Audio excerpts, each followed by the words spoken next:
I've been attached with the feeling of not waking up with you by my side. Alam naman natin na talagang nag-trending nga sa social media ang episode 25 ng Can't Buy Me Love, na kung saan ay grabe nga talaga ang pag-arte ng ating Donnie at Bel Mariano dito.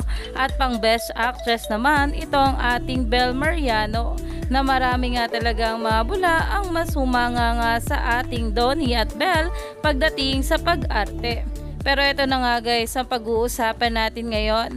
Alam naman natin na ito nga si Anthony Jennings ay kasama nga ng ating Donnie at Bel sa Can't Buy Me Love as Snoop, at talaga namang pinag-usapan nga ang kanilang eksena nila dito, na kung saan ay iniwan nga nila Bingo at Caroline itong si Snoop, na ayon nga guys dito, Snoop hahaha yung ang intense na nangyayari, tapos sisingitan ng ganitong scene, lap rip malala. Paano nila kinaya hindi tumawa dito? Bravo sa inyo. Agad nga itong na-retweet ni Anthony Jennings sa kanyang social media account, na ayon nga sa kanya, dalawa lang daw kasi yung wheel kaya di na ako pinasakay. Yaan nyo na, baka bebe time. Hahaha. Naumani nga agad ito ng maraming komento at talagang nag-trending nga sa social media ang hashtag Snoop.